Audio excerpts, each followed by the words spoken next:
What is up, guys? Welcome back to another video. My name is Evan. In today's video, I'm going to break down the trade that I took today and why I'm so frustrated with this market.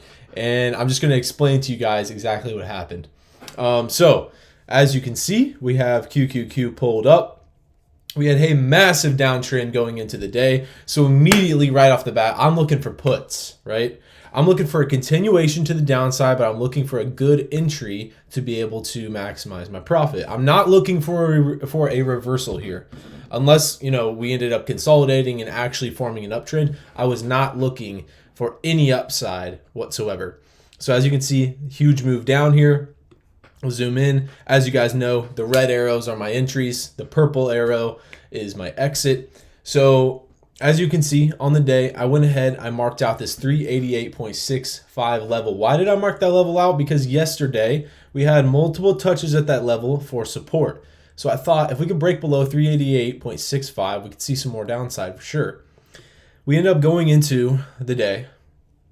We immediately break below 388.65 within the first 2 minutes. I'm not looking for a move within the first 2 minutes because for me, that's too early. From market open, there's too much volatility, and I don't want to be a part of something that could just rocket straight back up. So obviously, as you can see, if I would have got in here, we saw a little bit more downside, but then we saw a push all the way back up, right? So regarding my entries, we ended up pushing back up. We started to reject here, at this yellow line, which is the 45-day EMA. Once I saw us starting to reject there, I decided to enter my first position of puts right there. And then I ended up pushing on down further, and I was looking for a break of this previous low. So I got another entry right here. Obviously, as you can see, we ended up bouncing a little bit. My stop loss here was at 389.2, a close above 389.2. And obviously, as you can see, 389.2, we broke above it slightly by about 3, maybe 4 cents. The reasoning for my stop loss to be at 389.2 was this previous candle was 389.1, and I wanted to go slightly above that previous candle so that way I don't get scared and get out early. And it was a manageable risk that I was willing to take. So we ended up pushing up here. I held on to my position. Immediate rejection, consolidation a little bit here, further push on down, and then we end up bouncing at this previous point here. And obviously, as you can see, price ended up slowly moving down. The most frustrating part about this today was I was looking for a break. I was looking for this move right here. The entire time I was looking for that earlier in the day.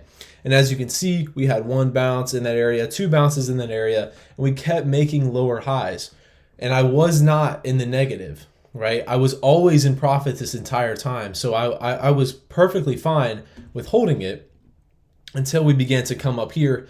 And at this point, contracts had already began to decay. Now, I was still in the green. I got out of this trade at a 5% gain, right? So I was still in the green on this trade, right?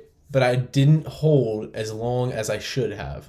Now, obviously, as you can see, we finally broke that support down here, had a little test, people taking profits, got that H pattern right there, straight on down. And these contracts went about 70%, which is ridiculous.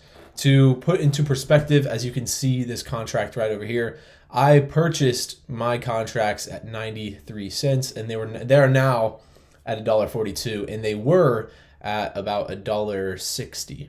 So it's crazy. I was waiting for this thing to break all morning. We never got the break, and then as soon as I get out after this peak, we end up getting the break. So the most frustrating thing, I still made it out green on the day. That's one thing to be thankful for.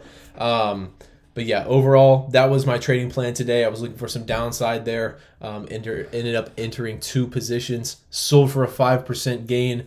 But it's better than having a loss on the day. So hopefully you guys enjoyed today's video. Hopefully you learned something from this. Be a little bit more patient with your trades. Allow them to fully play out. There's many cases where I find myself wondering if I should be waiting for the stop loss or if I should be trying to get out early so that it doesn't actually hit the stop loss. In this case, this is one of those things where I probably should have waited for the stop loss to hit, but instead I decided to get out early, and I ended up kind of obviously regretting that decision now seeing this. So anyways, hopefully you guys learned something from this video. If you haven't already, hit that subscribe button down below and like this video for more videos like this one. I will see you guys in the next video.